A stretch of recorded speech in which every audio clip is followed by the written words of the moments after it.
All right, as a lead into this video, I have challenged my live audience to try and stay with this video as long as I do, because if ever there is a living human embodiment of self-righteous fart huffing, it's Russell Brand.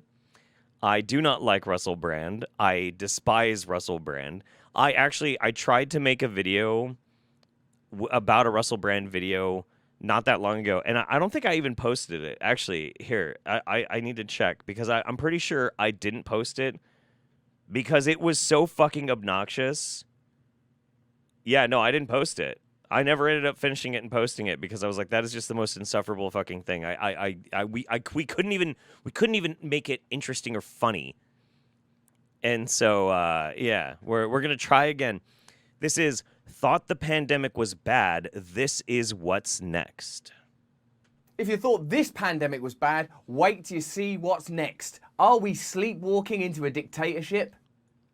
Hello there, you foreigner. What the fuck?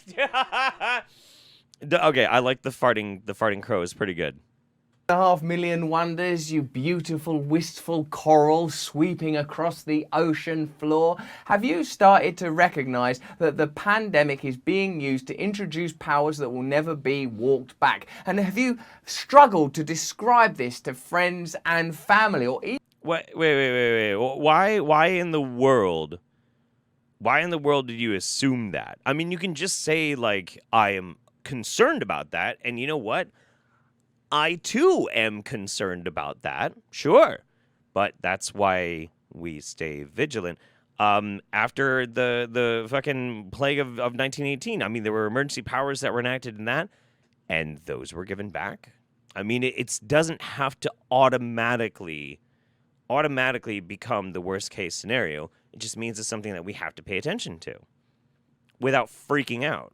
Even found that those views being expressed is laughed at and lauded as conspiratorial crazy speak. Well, that's why I spoke to Professor Brad Evans, a legit academic and critical thinker, professor of violent studies. I know, it sounds like a crazy name. At Bristol University. He came on my podcast, Under the Skin, as a guest. It's on Luminary. Get it if you want it. It's a subscription model podcast to talk about the pandemic and the unique powers that are being introduced. Watch this conversation. You'll learn from it. This is university level education, but for everybody. Oh my God, dude. This sucks. This is so annoying.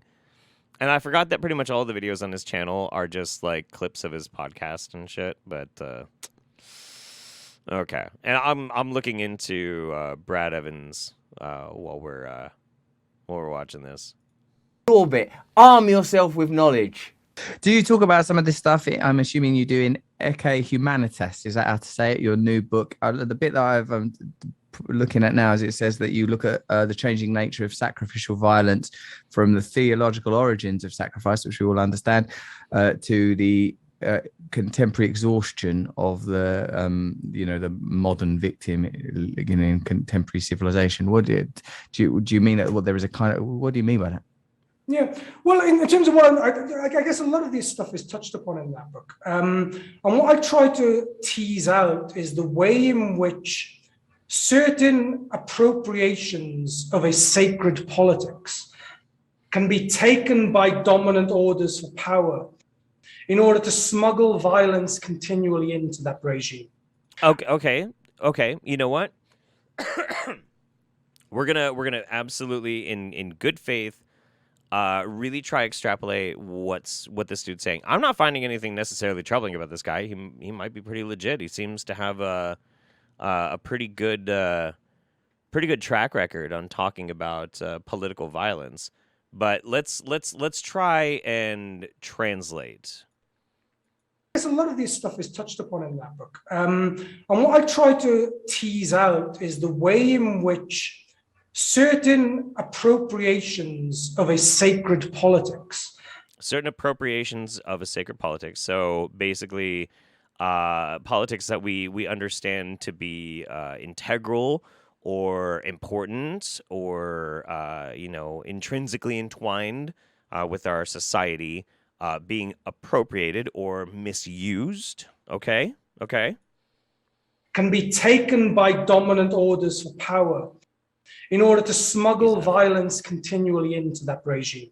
And I'm not really quite sure what he means by that. But if we want to apply this to something that's a lot smaller, you could say a sacred political concept such as crime and punishment being misappropriated by dominant political powers, such as giving the authority and ability to make, say, like private prison systems, to then make a constant cycle of violence to perpetuate itself, like constant recidivism, because we don't actually try and, empower people to be better people when they come out of prison. I think that that's a fine argument. I don't know if that's what he's talking about. And to allow it to be seen as, like, in order for a sacred project to exist, it must appear timeless. It has to be, eternal. So, and what I try to map out in the book then is how we can understand a great deal about the history of violence and war by the ways in which different sacred objects appear throughout history. So if you want to understand... Okay, that's actually pretty interesting. But this goes down to like this argument of antiquity and looping historical precedent, which I tend to quite reject. I think that we live today in a vastly different world than we did even 100 years ago. And that whereas we can learn some lessons from the past and we can see some tried and true methods of manipulation and authoritarianism, that doesn't necessarily mean that it's very predictive, because things are very different now. On a level that is so vastly beyond what we usually even conceive. The concept right now that somebody has within maybe 5 minutes to go and make an account can directly be abusive to a person of power, like on Twitter, like that, even just that. You might think that it's not like a big thing, but that is a big thing. That you can make connections with and organize with people across the world, or have access to knowledge that you would have never learned without the internet, that you wouldn't be able to even find going to like a fucking library. And libraries historically were not usually things that just anybody could go to either. That's only more of a recent invention over the past like 100, 150, 200 years. Understand Christianity, we understand the untouchable body of Christ and how violence was carried out in the name of Christ in terms of the old religious wars. If we want to understand then the nation state, the sacred object and the untouchable object for power of the nation state becomes the military hero. And the military hero becomes and there's a wonderful moment in Goya's. I think the sacredness of the state and the inaction of violence isn't necessarily dependent on the archetype of the hero, but more of like the nature of the hero, or the nature of like the more common usage would be, patriotism. That might be what he's talking about. It might not be something that's explicitly on a much smaller scale. Painting where he paints the military hero almost like in a Christ-like position, who's kind of just about to be sacrificed, shot on the 3rd of May, and the body of Christ. I love how Russell is just like sitting back like, you're talking about Christ-like messianic stuff, I totally understand what you're talking about, right? Christ becomes the military hero very quickly, and that becomes the sacred object. Now with liberalism, that sacred object becomes the victim. And then we know how the victim becomes the ways in which we can wage humanitarian war, because the victim, especially the young child and the woman, becomes this kind of untouchable object. Now, if liberalism is dead... Wait. I really don't understand exactly how that's supposed to work. Liberalism is not necessarily a 100% one-to-one whole cloth identity politics philosophical position. That's really watering it down to basically like pop culture politics. And I soundly reject that notion. I don't think that that's true at all. I really, really don't.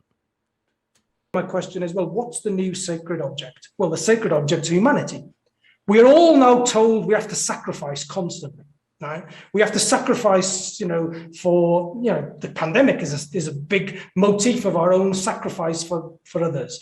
But my question is, it's not about the sacrifice, or even though the sacrifice itself is very much linked to histories of violence, it's what becomes the dominant sacred or the theological power.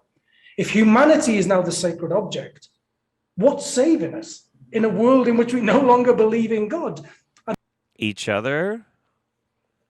Ideally, I feel like he's about to start making a case that the savior of, if we have now positioned, and this is a very strange, very, very strange argument. It seems like he's coming from an extremely narrow point of view in some like philosophical way of thinking how humanity works only along these lines. And don't get me wrong, broadly speaking, you could say that this is a very common thing, but overwhelmingly, overall, it feels very narrow.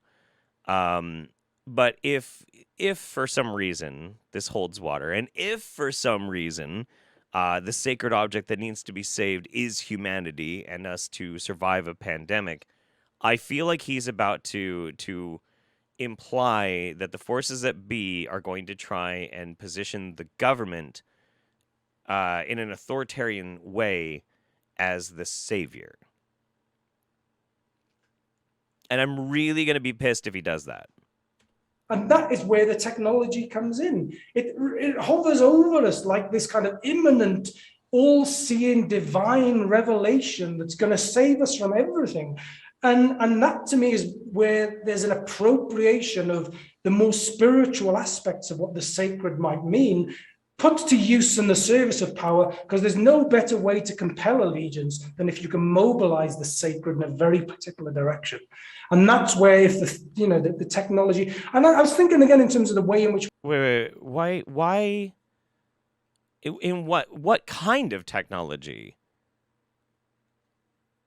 What kind of technology is he even talking? Chat, help me out here. Can you decipher before? I don't know if he's going to further elucidate. Like, a lot of times people who talk like this do not. They just kind of keep going, assuming that people are understanding what they're talking about. Like, no. Because what is he talking about? Like vaccine science? Because don't get me wrong, I think that there's something interesting that he's talking about, which is why I've shifted from being utterly pissed and feeling that Russell Brand is insufferable to actually being interested in what this guy has to say. But I'm not really sure what he means by technology. Let's see if he elaborates. We talked about a bit earlier, Russell, about the difference between the 20th century and now. If we think of totalitarian regimes in the 20th century, we often thought about them in terms of governed by secrecy and governed by the operations of secrecy. But we still knew their structure, we still knew their organization, we still knew their power. I don't agree with that either, that they operated simply under secrecy. Has there been secrecy? Yeah, of course. Yeah, that's been a pretty common thing. In fact, the espionage game has been exploded. But to say that has an overwhelming, huge impact on the means and ways in which governments work, I disagree. I absolutely disagree. This is very Jordan Peterson vibes. I agree. It's very, very weird. Very, very, very weird. If somebody can toss the Discord link over in the YouTube chat, that'd be cool. I'd appreciate that. There's a dream of totalitarianism where you have perfect knowledge about all citizens, but the citizens have absolutely no idea about how the system operates. What do you mean, wow? What do you mean, wow? I feel like Russell Brand was just waiting until he recognized a couple of words so he could say wow. All right, hang on. We'll pull it back. Let's get the whole context. Governed by secrecy and governed by the operations of secrecy. But we still knew their structure. We still knew their organization. We still knew their power. There's a dream of totalitarianism where you have perfect knowledge about all citizens, but the citizens have absolutely no idea about how the system operates. That's technology today. How is that technology today? I don't understand. Like, technology today has allowed us to understand these things even better. Like, without the ability to have things like mass media, to have things like whistleblowers, to have people who dig through and uncover like these secret truths and shit, do you feel like back in the 40s or 50s we would have any idea half the shit is fucking going on? Holy fuck, dude. Like, we'd have technology has allowed all of us to have a much more even scale. The problem with it is that there's a cost to it, and that cost is that people that do have the ability or the knowledge or the tools can then also pretty quickly mobilize propaganda to get people distracted and moving towards negative things like anti-vax shit. I this is so weird. This is some Luddite kind of shit, dude.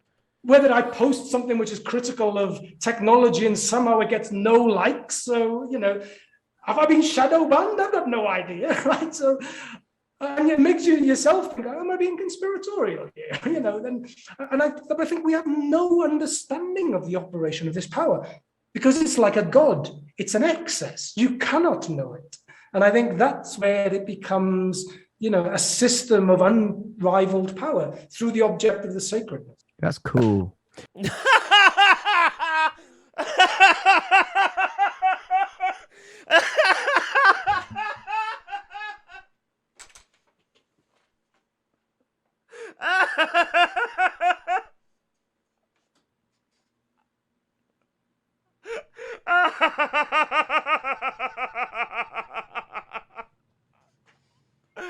Oh, fuck. That's cool. Oh, fuck. Oh, my God. All right. Hang on. That was so fucking great. Oh, fuck. Okay. I need that one more time in my life. No understanding of the operation of this power because it's like a god. It's an excess. You cannot know it. And I think that's where it becomes, a system of unrivaled power through the object of the sacredness. That's cool. It's like the mechanic for Kafka's paranoia is present. It's with us. Someone must have been lying. Like it can just happen to you now. It can, like, you don't know how the machinery and also Kafka preempts that it will be kind of bureaucratic and plain as opposed to the sort of animal or insectoid experience of being human. This plain, bland, crushing, unknowable force, this unloving God of all. What the fuck? Okay, first of all, Russell Brand did not understand a fucking thing that dude just said. Not a single fucking thing. None of it penetrated that fucking meat. Okay? Nothing. It just bounced off like a fucking force field of dumb fuck.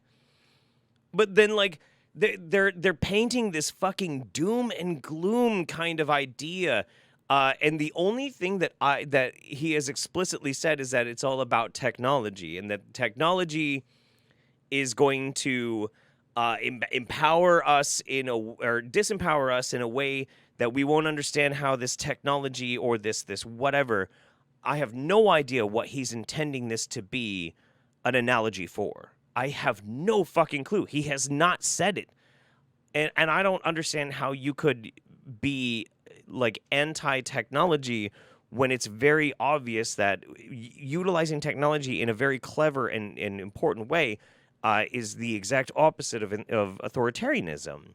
It leads to freedom. Like, our technological revolution has done immeasurable fucking good. It's also kind of made the world a much dumber place, but smarter in other ways too. So I don't know. Don't forget 5G. Yeah, I don't know, man. Fucking, I think Russell's 5G antenna is broken. Edges. Yeah, that's cool. And I've got loads of things to talk to you about, as well as obviously sort of mining you for information, a verb you'll be familiar with, as your accent denotes.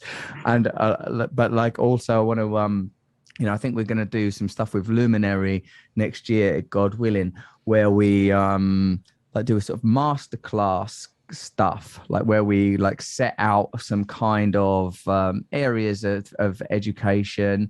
I don't want it to beseem or Russell Brand is going to start selling online courses. Oh my god. I should have seen this coming, honestly. What the fuck? even really be too academic, but I do want it to be robust. And so perhaps this is something we can talk about. Perhaps we'll get a chance to chat offline over the next week. Yeah, that sounds great. Yeah, just keep us posted.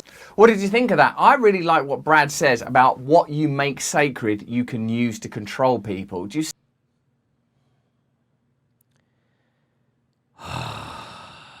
Just wrap it up. Wrap it up, Brand.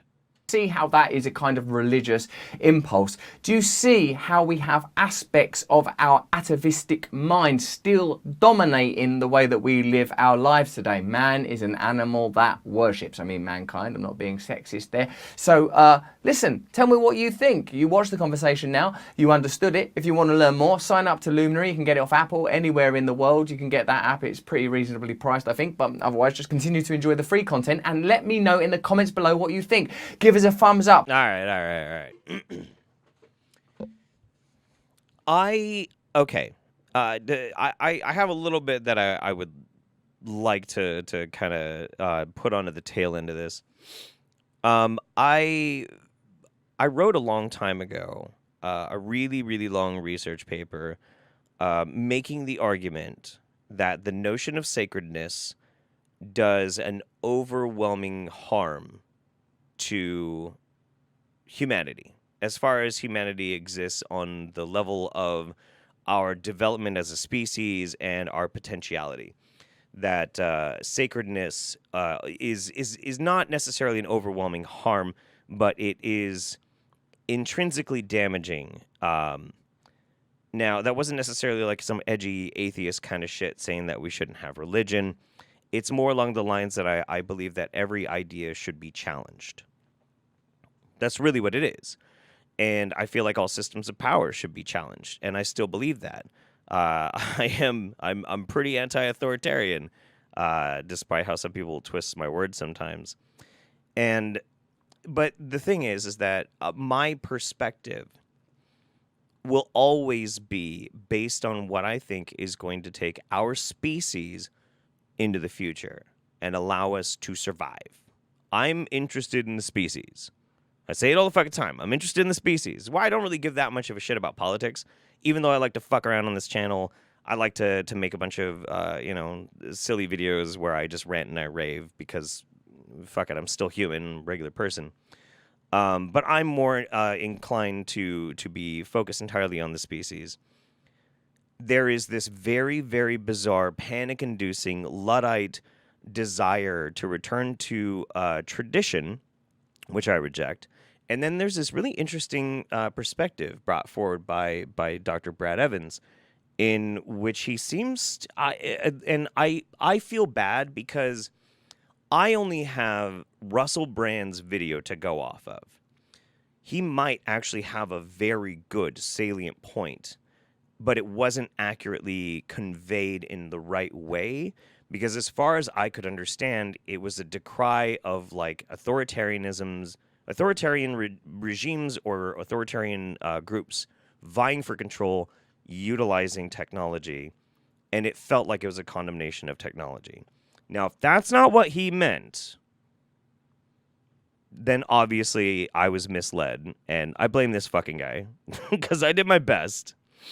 But yeah, it's just I reject it. I think that technology is one of the best things that's ever happened to us. I think technology is the spiritual child of humanity.